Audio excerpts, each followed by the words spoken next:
এই রুটটা শুরু হয়েছে আপনার ইয়েমেনের রাজধানী সানা থেকে একদম মক্কা পর্যন্ত। এটা আব্রাহার সময় বা ওই সময় সব থেকে বড় বাণিজ্যিক রুট ছিল। তো আব্রাহা মক্কার কাবাঘর ধ্বংসের জন্য মানে ধর্মীয় যতটুকু না গুরুত্ব আছে তার থেকে বেশি গুরুত্ব আছে আপনার অর্থনৈতিক ফায়দার জন্য। কারণ এই রুট ধরে বা এই রুট দিয়ে মানুষ মক্কায় হজ করতে যেত। সেখানে একটা মানুষের গ্যাদারিং হতো, মানুষ একত্রিত হতো এবং সেখানে বড় মেলা বসতো এবং অনেক অর্থনৈতিক যেই কার্যকলাপ আছে সেগুলো সংগঠিত হতো, অর্থাৎ মানুষ অর্থনৈতিকভাবে লাভবান হতো। তা আব্রাহা দেখলো যদি এই রুটের লোকজন সবাই আপনার এই যে সানাতে আসে, তো সানাতে এসে যদি সবাই একত্রিত হয় বা প্রার্থনা করে তাহলে আব্রাহা লাভবান হবে বাণিজ্যিকভাবে। তো এই বাণিজ্যিক উদ্দেশ্যে আব্রাহা একটা এখানে সানাতে একটা গির্জা স্থাপন করে, নাম হচ্ছে আলকুল্লাইস। তো আলকুল্লাইসে সবাইকে আহ্বান করে তোমরা আলকুল্লাইসে এসে ইবাদত করো। তো একজন অ্যারাবিয়ান বা আরব আসে, আসার পরে সে ওর এই যে আলকুল্লাইসের ভিতরে টয়লেট করে। আবার অনেক অন্যান্য রায়তে পাওয়া যায় সে আলকুল্লাইসে শুধু টয়লেটই করেনি, আলকুল্লাইসে টয়লেট করার পরে সেই টয়লেট আপনার ওই যে আলকুল্লাইসের গায়ে লাগাই দেয়। তো লাগাই দেওয়ার পরে একটা বিকট গন্ধ সৃষ্টি হয়। তো এই সংবাদ আব্রাহাকে দেওয়া হয় যে আলকুল্লাইসের এই অবস্থা।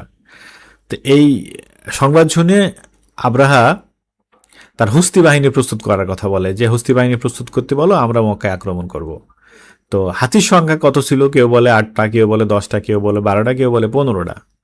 তো হস্তি বাহিনী নিয়ে আপনার ইয়েমেনের রাজধানী সানাত থেকে যাত্রা শুরু করে। তো যাত্রা শুরু করার প্রথম যেই একদম পর্ব থাকে, প্রথম যেই একটা বিভাগ বা একটা নির্দিষ্ট দূরত্ব পার হওয়ার পরেই চলে আসে নাজরান। তো নাজরানে আব্রাহা প্রথম বাধার সম্মুখীন হয়, একটা অ্যারাবিয়ান বা আরব গোত্রের একটা বাধার সম্মুখীন হয়। ওই গোত্রটার নাম ছিল হচ্ছে জুনাফার।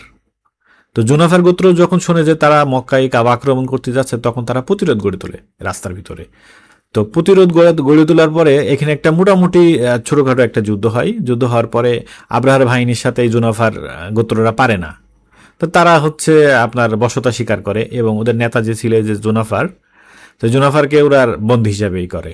বন্দী হিসাবে প্রাণে মারে না, বাট বন্দী হিসাবে নিয়ে যায়। নিয়ে যাওয়ার পরে বলে যে আমাদের এই সামনে যতটুকু পথ আছে আমাদেরকে ভালো সুন্দর করে পথ দেখাইতে হবে, অর্থাৎ পথ পরিদর্শক হিসাবে তাকে নেওয়া হয়। এরপরে যখন তারা তাইফে আসে বা তাইফের আগে মাঝখানে, তখন তারা আরবের আরেকটা গোত্র, ওই গোত্রের নাম ছিল খাসাম গোত্র। এই খাসাম গোত্র ঠিক তাইফের আগে, খাসাম গোত্র হচ্ছে আব্রাহার বাহিনীকে অবরোধ করার চেষ্টা করে এবং অবরোধ করে। এখানেও যুদ্ধ হয়। খাসাম গোত্রের একজন নেতা ছিলেন, নাম হচ্ছে নুফাইল ইবনে হাবিব। এই নুফাইল ইবনে হাবিবকে বন্দি করে আব্রাহার বাহিনী, কারণ ওরা যুদ্ধে হেরে যায় এবং নুফাইল ইবনে হাবিবকে বন্দি করে। এবং নুফাইল ইবনে হাবিবকে মারে না এবং বলে যে তুমি বাকি পথটুকু আমাদেরকে যদি দেখাও তাহলে আমরা তোমাকে যাইতে তোমার প্রাণে মারবো না, তুমি আমাদের সাথে যাবে আর কি। তো পথ পরিদর্শক হিসেবে এখানে ওই নুফাইল ইবনে হাবিব যায়। তো তাইফে একটা গোত্র ছিল, নাম হচ্ছে বনু সাফিক। তো বনু সাফিক চেষ্টা করে যে আব্রাহার বাহিনীকে বাধা দেওয়ার, কিন্তু তারা সাহস আর করে না। তো তার পরিবর্তে তারা আব্রাহার বাহিনীর সাথে একটা সন্ধি চুক্তি করে। তো সন্ধি চুক্তিটা কি?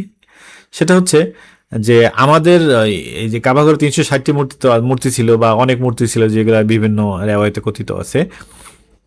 তো তার ভিতরে তাদের একটা মূর্তি ছিল, নাম হচ্ছে লাত। বস তোমরা কাবাঘর ধ্বংস করো, সমস্যা নাই, বাট আমাদের লাতকে তোমরা ধ্বংস করতে পারবে না। যদি লাতকে ধ্বংস না করো তাহলে আমরা তোমার মানে ভালোভাবে যে যাইতে পারো এর জন্য পথ পরিদর্শক হিসেবে আমরা একটা লোক পাঠাবো। তো একজন লোককে পাঠাই। তো যার নাম পাঠায়, যাকে পাঠায় তার নাম হচ্ছে আবু রিগাল। তো আবু রিগাল ওই যে মুগাম্মাস পর্যন্ত যায়। মুগাম্মাস পর্যন্ত গিয়ে আবু রিগাল মারা যায়। তো মুগাম্মাস পর্যন্ত যখন যাই, তো এই মুগাম্মাসের সে গিয়ে আপনার আব্রাহা বাহিনী তাবু গাড়ে এবং ওইখান থেকেই আরবদের বিভিন্ন যেই বন্য পশু যে ছিনতাই টিনতাই করার বিভিন্ন ইতিহাস আছে, ওই আল মুগাম্মাসে বসে। তো তারা আল মুগাম্মাসের থেকে আরেকটু সামনে যায়। সামনে যাওয়ার পরে আল্লাহ তাআলা তখন ওই যে আবাবিল পাখি দ্বারা এদেরকে ধ্বংস করে দেয়, আব্রাহার বাহিনীকে ধ্বংস করে দেয়। তো যুগে যুগে বিভিন্ন মানুষ বিভিন্নভাবে চেয়েছে যে ইসলামকে ধ্বংস করার, কাবাগর ধ্বংস করার, আল্লাহকে ধ্বংস করার, রসুলকে ধ্বংস করার, কিন্তু কেউ পারেনি। সবাই ব্যর্থ মনোরথ হয়েছে। তো যে যেভাবে চেয়েছে সে সেভাবে ব্যর্থ হয়েছে। তো এই ধরনের কাজ যারা করে, আল্লাহ তাআলা তাদেরকে চরম অপমানিত করে, চরম নিন্দিত অবস্থায় তাদেরকে দুনিয়ায় দেখায় দেয় আল্লাহ। তা আজ এ পর্যন্তই, দেখা হবে নেক্সট পর্বে। আসসালামু আলাইকুম ওয়া রাহমাতুল্লাহ।